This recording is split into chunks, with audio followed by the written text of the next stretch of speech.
Good evening and welcome. Good morning for anybody who's over in Australia and New Zealand and tuning in with us for this ISKI Certification Day session with Leanne Howard. First of all, introduction of myself. I'm Debbie Archer and I'm going to be your host for today, of this session. I've been delighted to have been asked to host some of these Certification Day sessions. We've had some really exciting speakers, and I'd like to say a huge thank you to both the speakers and also to people who have given such fantastic feedback. Leanne, I'm not going to take up much of your time, but just very quickly, I'd like to say to people, if you would like to ask questions, pop your question in the comments box and we'll be monitoring those. We'll actually bring them on screen later on at the end of the presentation. So even if you just want to say hello, hi, and a shout out to Leanne, then please do, and I'll let her know that you're there at the end. So Leanne, thank you very much. I'm going to switch over to you now so you can actually start her presentation about the Agile Continuum. Looking forward to it. Thanks, Debbie, and thank you for ISKI for hosting these certification days. I've managed to catch a couple of the earlier speakers, and there's some really fantastic content and knowledge, and hopefully I'm going to share some really exciting things with you today. It's really important that we do keep learning and we keep increasing our knowledge and keep ensuring that we keep current. The marketplace is changing virtually overnight, and it's up to us to put in the effort to make sure that we are learning new things, understanding where our industry is going, and making sure that we're keeping up with some of the exciting things that are coming up in the testing space and in the Agile space, which is where I do most of my work these days. So just a quick introduction. I'm the Global Business Agility Practice Director for Planet.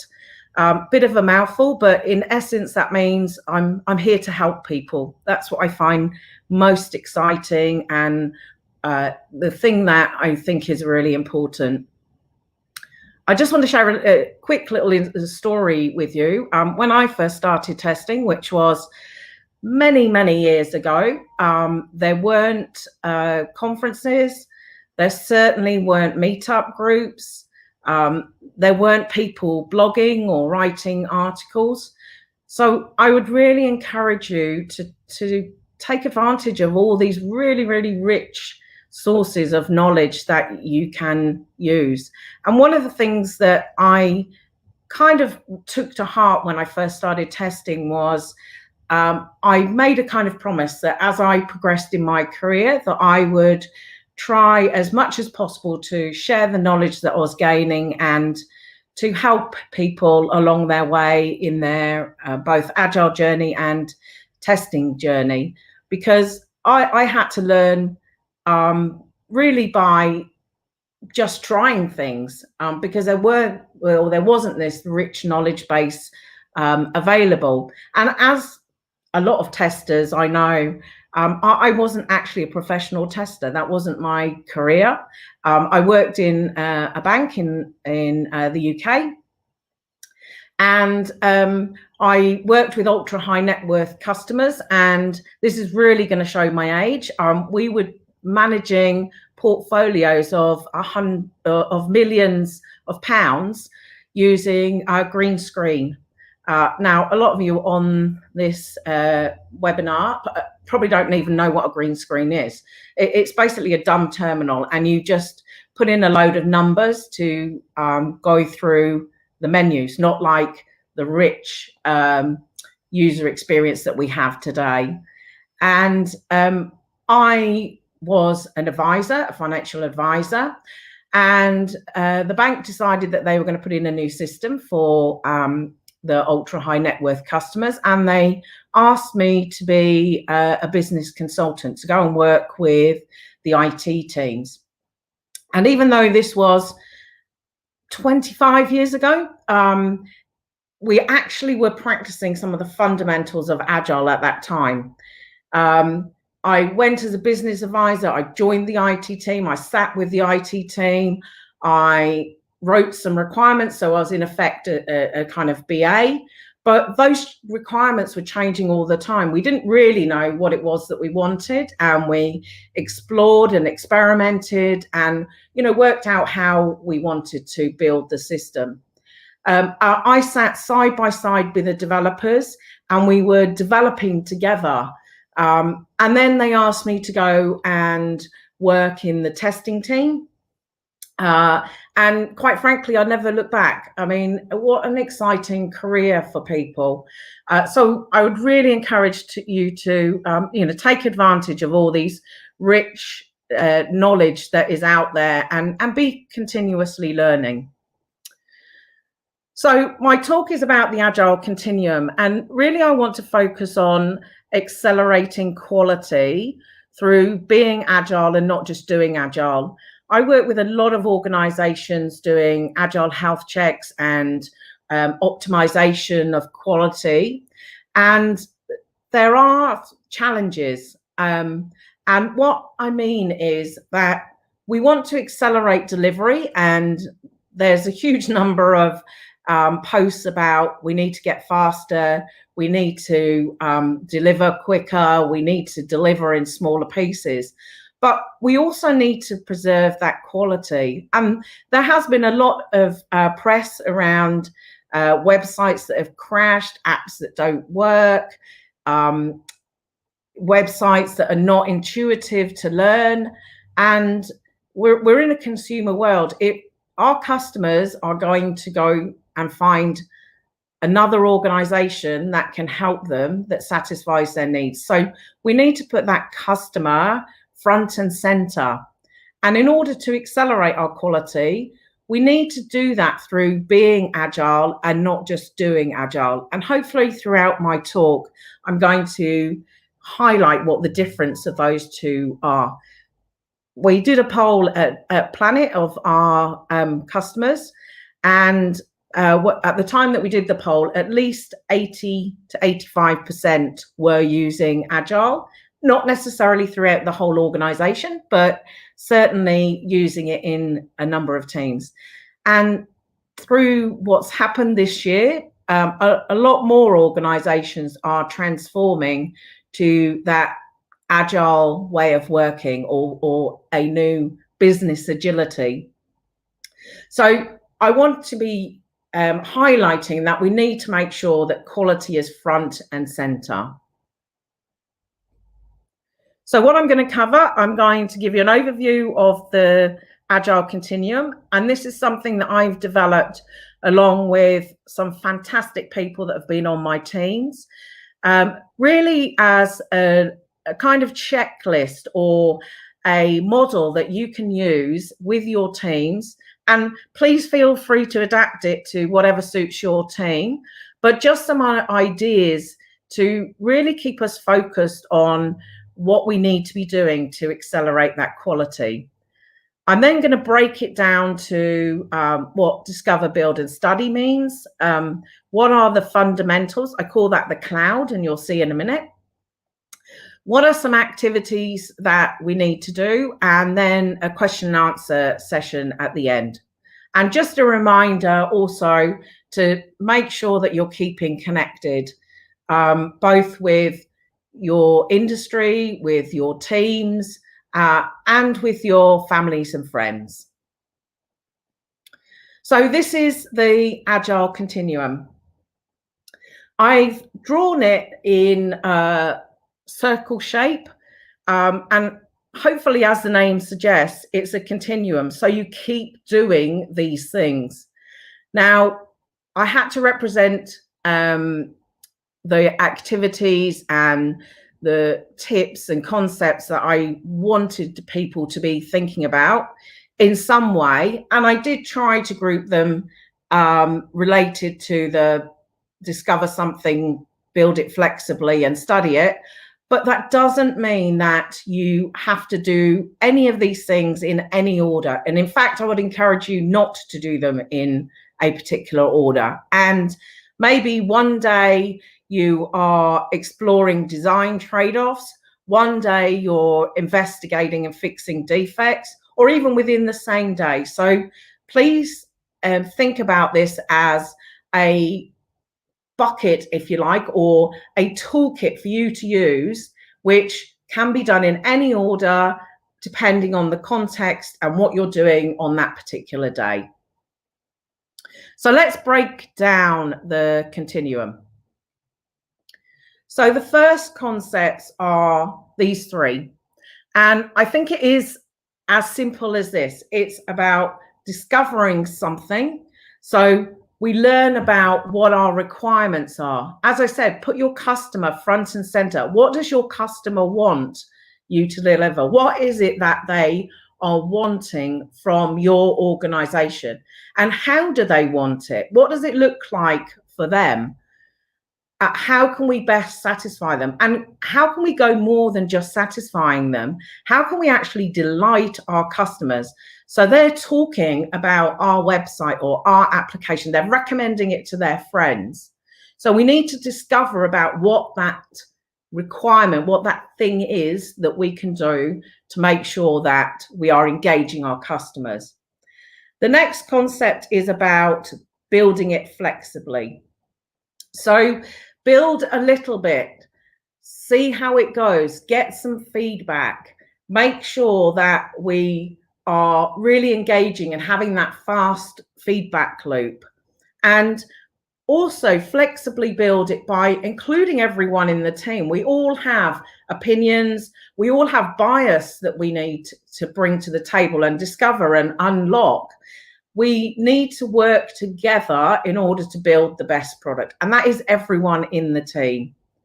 And then finally, study what we've built. So it's important that we don't just build something, put it out to our customers, and then move on to the next thing. We need to make sure that we understand, yes, that really is what our customer wants, or no, we need to tweak something, or our customers are really using this part of our system, but maybe not that part of our system.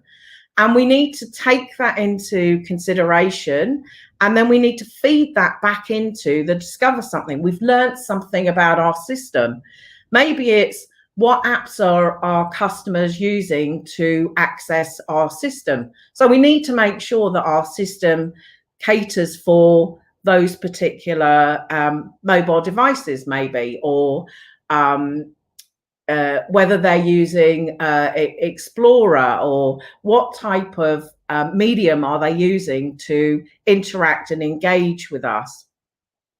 So our operations team are a real help here to help us study what we've built. They can give you some really, really rich metrics that can help you and your team, along with your product owner, decide what it is that you need to be building. So it's three very, very simple concepts. And I've tried to model it on the Agile Manifesto. So that's really 4 very simple statements, which we need to be continually referring back to. And that's where I see the really great Agile teams is the Agile Manifesto is embedded in everything that they do. So if you don't know what the manifesto says and the associated 12 principles, please go and have a look. I would encourage you to put posters up in your team areas. Make sure that in your daily stand-ups, in your retrospectives, you're referring back to those statements and you're making sure you're keeping in line with what those are saying. So simple concepts are often difficult to actually enact. And that's why we have a number of different methodologies, different frameworks, because they've been put in place because teams are struggling to just simply implement the Agile Manifesto. So the next part, which you saw was in the middle, this is what I call the cloud.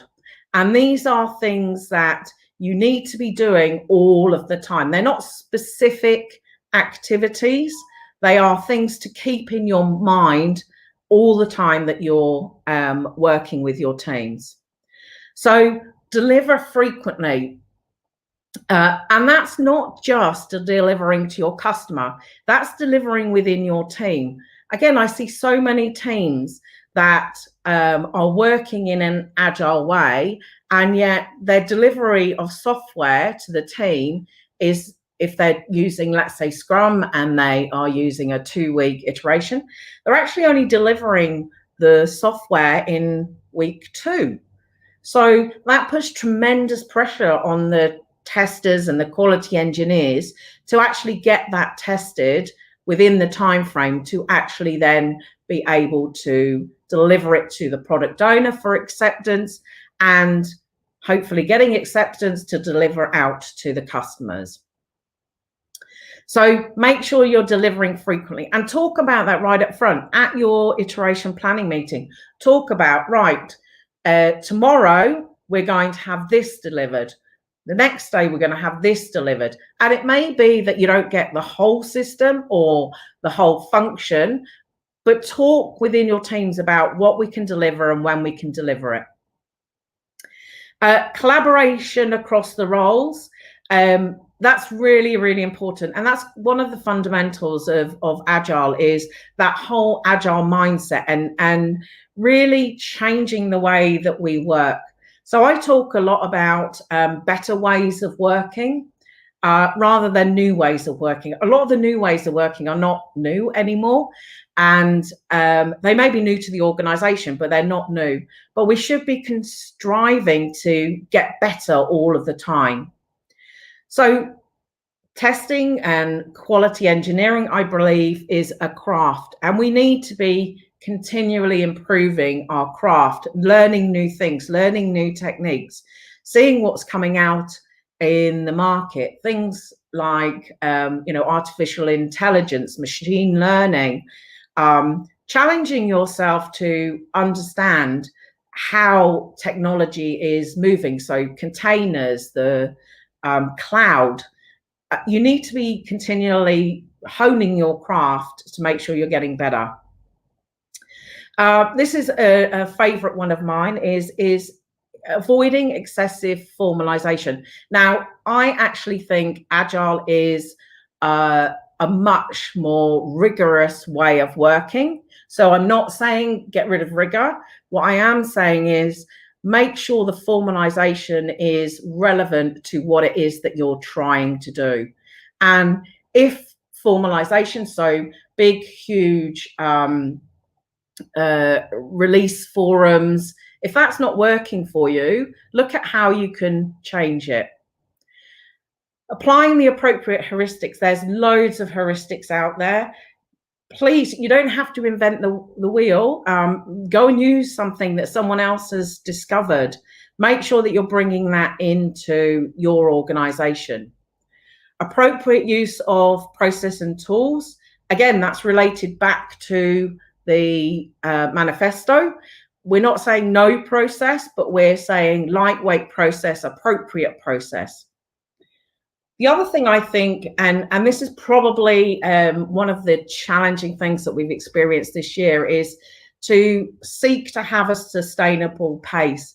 It's really difficult to turn yourself off from working in these days. So, make sure you're setting yourself some guidelines of, maybe go for a walk first thing in the morning rather than turning on your computer. Get some fresh air, take a break at lunchtime, and make sure you turn your computer off at a suitable time during the evening. A big one for me is around practicing session-based exploratory testing. And I'm going to come on to that in a little bit. And again, the last one there is explore lots, experiment, create yourself an environment and an organizational culture where it is safe to fail. It is okay to experiment. You learn so much by doing different things and finding out what works for you, what doesn't work for you, and how we can do things in a different way. So these are, if you like, the kind of fundamentals of how a team should work together. And then we come on to the individual activities. I forgot to mention, I've written actually a paper on the Continuum, just in case you're struggling to write notes or keep up with the presentation. So you can go and have a look at that. Debbie, can you just pop the URL into the chat so everyone can have a look at it? Thank you. So the last bit is the circle, the things that we need to do. And as I said, I've built this over a period of time, working with some really, really talented people, and they've all contributed to helping me build this continuum. And as I said, it's a checklist or a gathering of ideas or a model that you can use in your teams. And I would suggest that if the majority of these things are new to you, that you don't try doing all of them all at once and experimenting with them, because you're likely to fail then. So maybe pick one or two that you think are really going to help you and your team to improve. And remember, I started right back at the beginning. It's about accelerating your quality, which is a whole team activity. So you'll see that these things are not all about testing. They're about that overall quality assurance, quality control as part of quality management. And they're about using quality engineering practices. They are about that agile mindset, about changing the way you work, about really pushing yourself to be outside the box and try new things.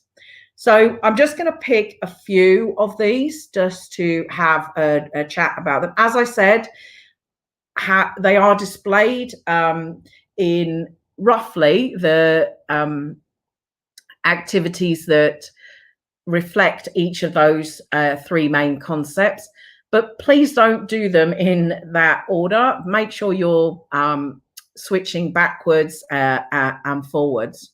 So let me just pick a couple. If there's specific ones that people want me to talk about and I don't cover them in this presentation, please pop it into the chat. I'm really, really interested in getting your feedback. I'm really interested in having a conversation about this. And I'm also going to give you my details. So if you can contact me after this presentation. So let's just pick a couple. So starting at the top, specify product with rich examples and data.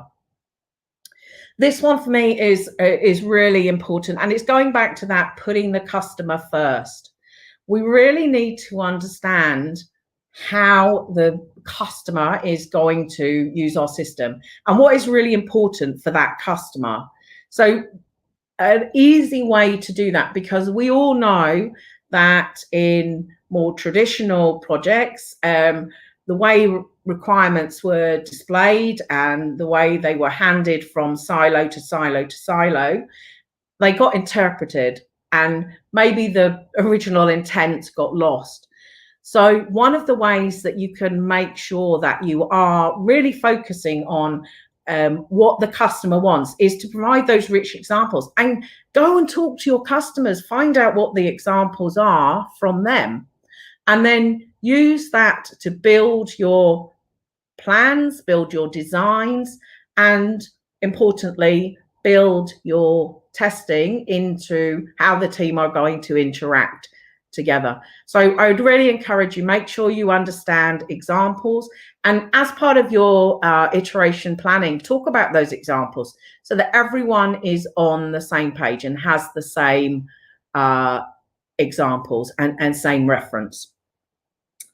The other one, which I think is really, really important, is exploring your definitions of ready and done. So your definition of ready is the user story, the requirement, specified to a level of depth that the teams can start a conversation, that they can start to design the solution for the customer. Now, one of the things that I find is requirements contain solutions.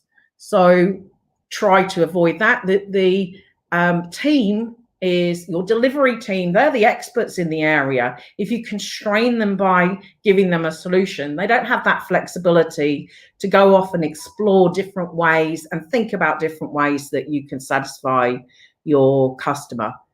Also important thing in your definition of ready is when is something ready to be consumed by the team? Does it contain testable acceptance criteria, as an example? And there's lots of, again, those heuristics. So things like the invest heuristic help you with that definition of ready. And then on the flip side is the definition of done. That tells the team when to stop developing, when to stop designing, when to stop testing, when the product owner is going to accept whatever it is that you've built, along with the acceptance criteria, of course. And these definitions should not be static. So I would encourage you, as part of your retrospectives, to periodically go back, challenge your definitions of ready and done, and explore different things that you could do, again, related to how can we accelerate that quality. Once something becomes a habit within your team, so we're producing high quality user stories, then change your definition of ready.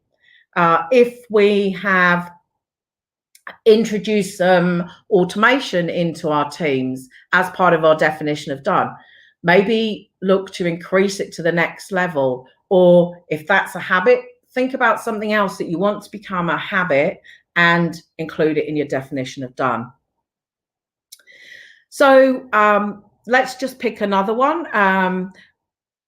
Refactor for maintainability. A lot of organizations are building a huge amount of technical debt. So we need to make sure that we are continually going back and challenging that debt. To start with, we need to make that debt visible so that everyone on the team understands why we've made a tactical or strategic decision to go in a certain direction, but we've incurred some technical debt. So make it visible. Make sure that you are having discussions about that technical debt.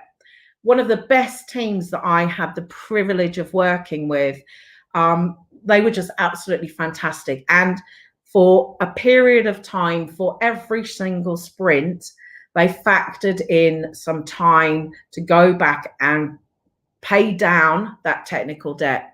So it was all up on their product backlog. They engaged the product owner to talk about it, and the product owner understood why we needed to go and do that or pay down that technical debt, so that it did make the product more maintainable going forward. And that's critical. We're building smaller building blocks, if you like, one on top of the other. If your building block at the bottom, or your first building block, is not substantial and is maybe contains things like spaghetti code, I think we all know what that means. So not the best crafted way of coding something. The higher you build and the more product you deliver, you'll start to have cracks on those bottom building blocks. So make sure you are going back and paying back that debt. Another thing that is really, really important is peer reviews. I'm a massive advocate of things like pairing. So get the two people together and work together to build the product. Maybe in XP, it talks about two programmers working together to actually build the code. But I actually expand that out with my teams and pair a developer and a tester, or a tester and a BA. You all have different viewpoints and different drivers of what you are trying to do. So it's important if you can pair, not only to deliver the product and deliver that quality, but get to understand where people have bias, why they are making those decisions, what's really driving them to put something in that way or build it in that way. Lastly, investigate and fix defects as you go. That's a massive technical debt. If you are not looking at your defects and fixing them as you go. So again, the team that I talked about that were a real pleasure to work in that team is as soon as a defect was found, the relevant people, now that may be the developer, the tester, the BA, maybe sometimes the product owner, would all get together, talk about that defect and decide how they were going to fix it. Now, it may be that you decide not to fix it. I would encourage you, if you decide not to fix it, to take it off your backlog, or your backlog's going to get absolutely huge. So have those decisions quickly. As soon as a defect's found, have that conversation, decide what you're going to do with a defect, and make sure that it's on your backlog. The teams are looking at it straight away. And it may be that one of the stories that you have decided to build in your iteration, you're not now going to be able to fix because of the number of defects. Ideally, by using this continuum and really introducing quality right from the beginning, you should see your number of defects reducing, because you've got rich examples to build your product. You all understand what it is that you need to deliver. You've got your customer input. You're all highly collaborating and working together. So those defects should be going down, which will make them much more manageable. And we all know that a defect fixed as early as possible. So if there's a defect in your requirements, fix it when you're creating your requirements. Don't allow it to get to production or even get to the developers building something that's not the right thing. So I'm just a bit conscious of time. I haven't had a chance to go through all of them, but as I said, I am more than happy in our questions and answers to pick up a couple of more, and I'm more than happy for you to have a discussion offline with me about some of these things. And again, I really want to encourage you, if these are not the right activities for your team, experiment with them and change them.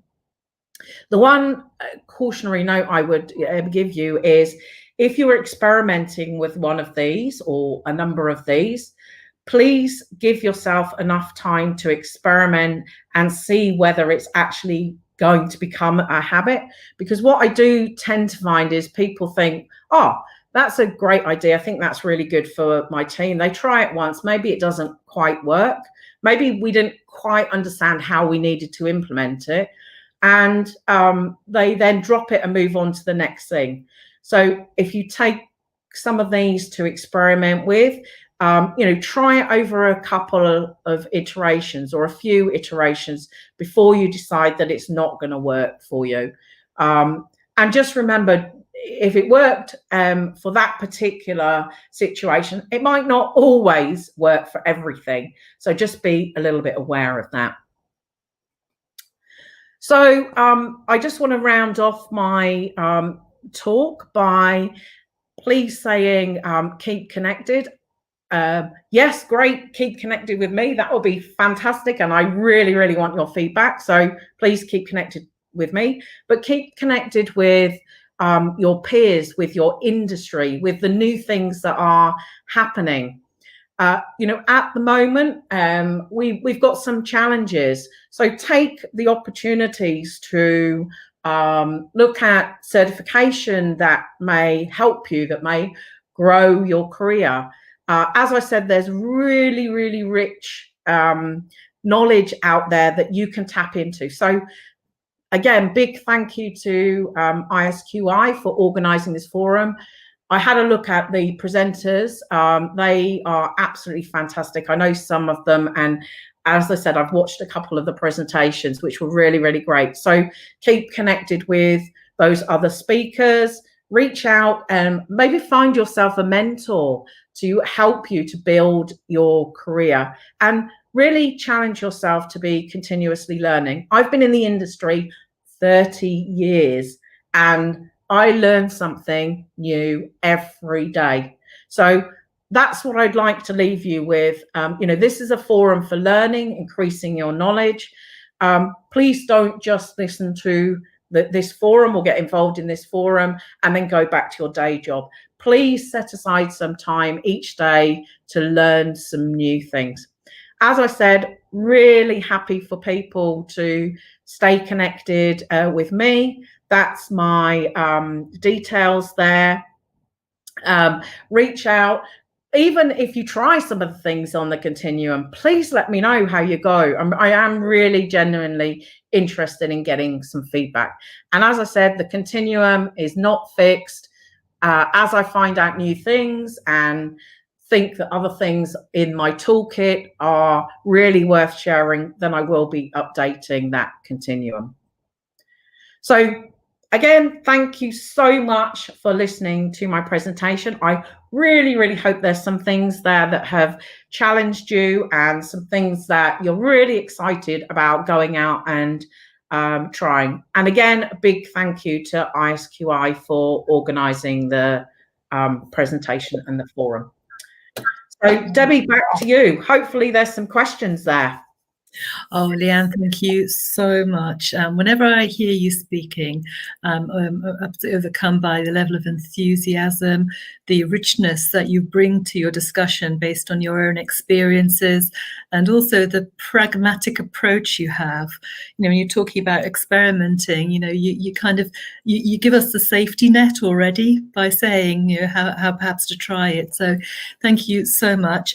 Just to say that I have shared the paper. So if anybody just wants to read a little bit more about the Agile Continuum and your insights, then the link is there for everybody to follow up on. Questions. So interesting, when you talk about honing your craft, one of the questions is, how about honing yourself? And I thought that's quite an interesting kind of proposition, thinking about maybe the softer skills, I'm assuming, from this kind of expression. What soft skills do you think are really important and that maybe people are missing at the moment when we're looking at some of the challenges people are facing implementing this type of agile environment? That's a really, really great question. And actually something that I'm really, really passionate about. I do a lot of mentoring and training and coaching, and most of the technical aspects I can teach you or someone else can teach you. But the soft skills or the human skills, that's much harder for a coach to work with people, because a lot of those traits are inherent in your personality. If you are a naturally quiet person, it's very difficult for you to change that part of your personality. If you are a massive extrovert, like you've probably gathered I am, I really have to think about when I'm in a meeting. I get so enthusiastic about things and I want to share all my views, but I have to constrain myself and think, how do I let other people have a chance? Or if I'm coaching a team, how do I coach the team so that everyone has a voice and they all feel safe having that voice? Because I think that's one of the most important things, is people will generally speak up and talk about things if they feel safe doing that. And that's part of a coach, and part of really what I would say for the whole team is really create that space where we have a safe environment to share. I've actually been training myself, which has been great during this lockdown period, on a number of different soft skills or more human skills.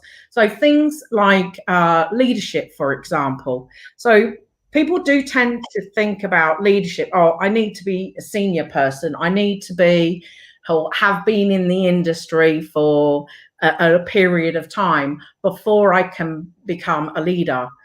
It's important to understand a leader is not a manager, or not the same as a manager. Anyone in your team or in your life experiences can be a leader. And I would encourage you to try and develop some of those skills. So if you want to, let's say, put your hand up to lead a retrospective, for example, or if there's a particular user story that you're very passionate about, or you are really, really interested in, ask the team if you can be the leader for getting that story developed. I think, as I said throughout the presentation, that collaboration for me is a massive human skill, and we need to develop ways to do that a lot more. I know at the moment it's slightly more challenging, but there's plenty of mechanisms out there to have instant chat, to have meetings. I would encourage you to put on your videos so that people can actually see you, because again, one of those human traits is we can learn a lot more about a person by seeing them. That's why face-to-face communication is such or so much advocated in Agile. You can pick up cues from, whether people are smiling or nodding their head, or really embracing what it is that you say. So I would say to people, those soft skills, those human skills, which are part of the Agile mindset, are as important as gaining technical skills. And the good thing about soft skills is you can actually practice in a real safe environment with your family and with your friends. So have a practice of some of those things, the next time you're interacting with your friends. And the other thing is, get people to give you feedback. That is a challenging thing, and not everyone is really good at giving feedback. So don't take feedback personally. Listen to what it is that they are trying to give you the feedback about. And I want to encourage you to give feedback to people. Obviously, think about how you're giving that feedback and make sure it's a positive experience and it is constructive. But, there's lots of ways that we can help each other to hone those human skills. Leanne, I know that you really do actually, you live by that, because I know you said to me before, give me feedback. And I know that you're really, you're reaching out and you want it. And it's really interesting, actually, because the more used you get to that type of interaction with people, it doesn't make it easier, but actually it becomes a really good kind of symbiotic relationship with someone, be able to say, well, actually, how about this? Yeah. Great. You mentioned session-based testing earlier, and I have a question here. How many organizations are you seeing that are adopting session-based testing? Yeah, again, really great question. And I am seeing an increasing number of organizations that are starting to use session-based testing. At a conference recently, I did do a poll, and from the audience, it was over half, so over 50%. I can't remember the exact number now, but over 50% of organizations are using session-based testing. That's not necessarily saying for all their testing, but parts of their testing. I truly believe that in an Agile environment, you don't have enough time to write those traditional test cases with step-by-step instructions and here's what it is that you should be expecting. We don't have enough time in a sprint or an iteration to be writing things to that level of detail. And also, I don't think that is necessary anymore, because we are now much more highly collaborative. We understand what we are developing and what we are delivering. We've been involved in all of those discussions. We know what the requirements are. We know how the developer is going to develop it. We know what the design is about. We understand what our customer needs from us. So session-based testing allows us to capture those ideas in, I would say, a short format, in bullet points. However, it still gives us the same level of traceability. It still gives us a rich forum that we can go back and look at. And it's also much easier to maintain because we're writing bullets. We're writing it just in time.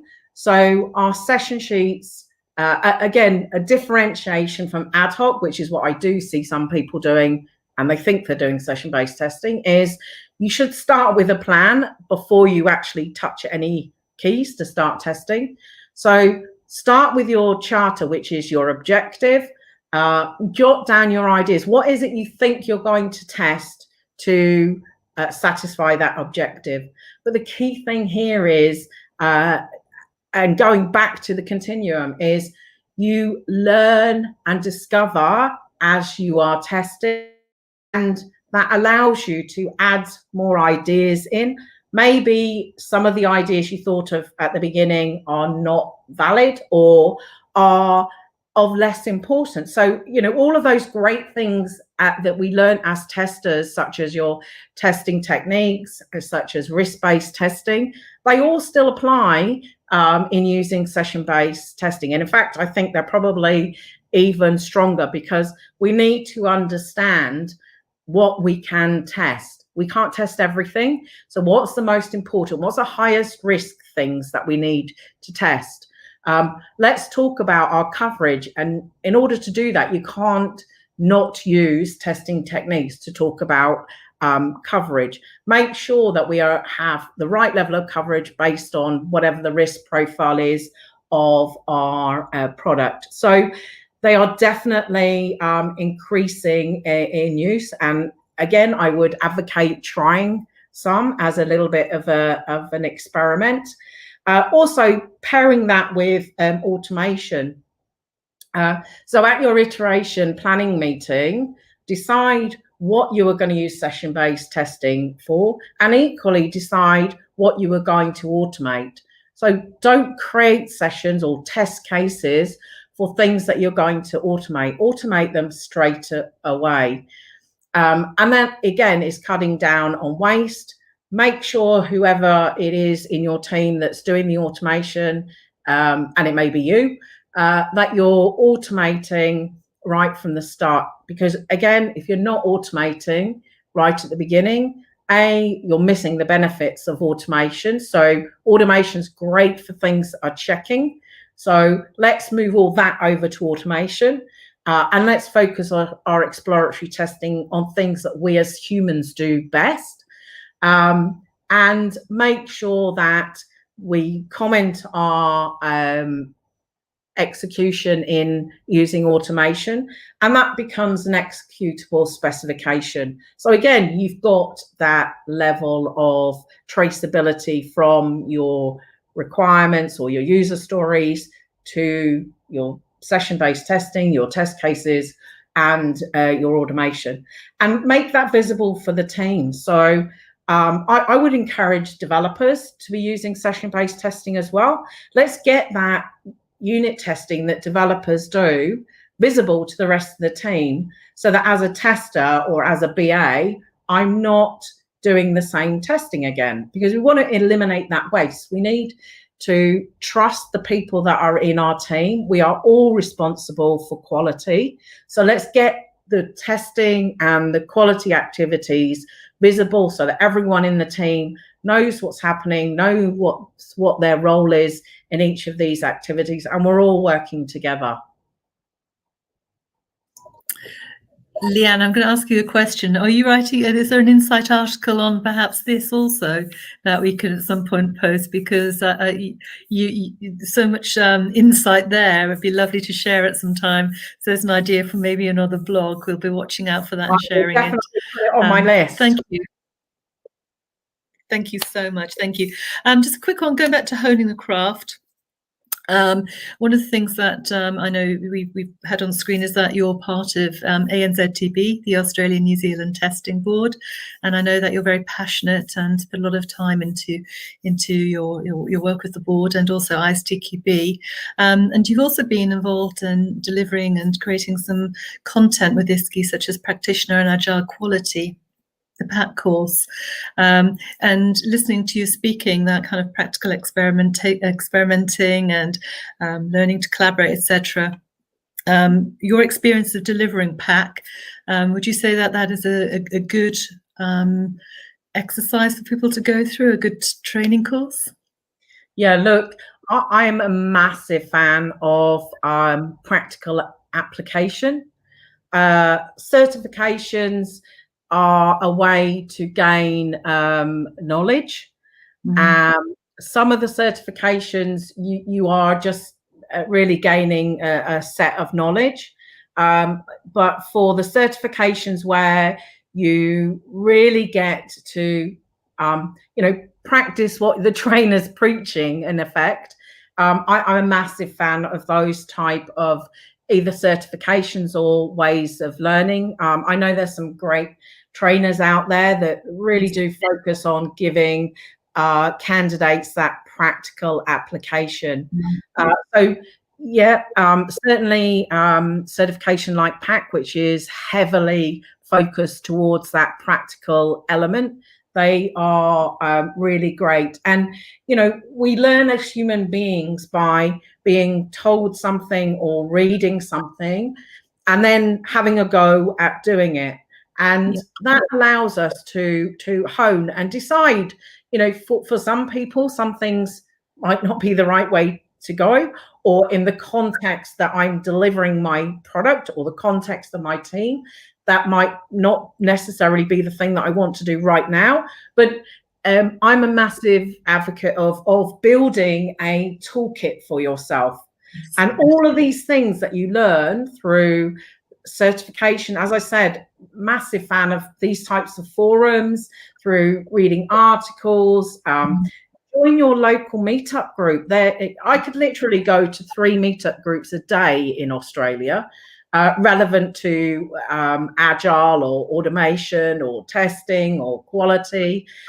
So I'm sure wherever you are in the world, there are meetup groups. If there's not, start one. Get a group of like-minded people together. It doesn't have to be a lot of work. You can have discussion groups, you can have forum, you can have just simply sharing with, other people that have a same interest as you, or encourage people that don't have that interest with you. So, invite some developers or some BAs or some product owners to a testing forum and get that different perspective. As I said, we all have bias. I get to understand their bias so that you can work better together. And as you said, I'm really passionate about my craft, and there's lots of things that we could do to improve and make things better. Again, I'm a big advocate of kind of putting your money where your mouth is. If you don't agree with something, then join that group and try and make things better. Get your voice heard, rather than, contradicting or saying negative things about different parts of our industry. Let's all collaborate together and make our industry a fantastic industry for people that are starting out, that are at university or leaving school. They really want to come and work in our industry because they see some fantastic role models, and we're all working together to make things better. We're not fighting or infighting. So, I join all these things, and it does take a lot of my time, as I know a lot of your international speakers that you have on this forum, they are heavily involved in the testing industry and the industry that they come from, and donate a lot of their time also. So, be an advocate for your industry and get out there, start talking about it. And if you don't agree with something, rather than putting out negative press or comments, go and join that group, and we'll all work together to make it better and more rich for people that want to learn from these things. Wow. Yeah, and I couldn't agree more. It's wonderful. We are out of time. I'd just like to say a huge thank you to people who have joined us, and a very, very special thank you to Leanne. It's always such a pleasure. Thank you so much. Thank you, Debbie. And as I said, please reach out if you've got any questions. Love to hear them, or any comments or feedback. Great. See you soon. Take care.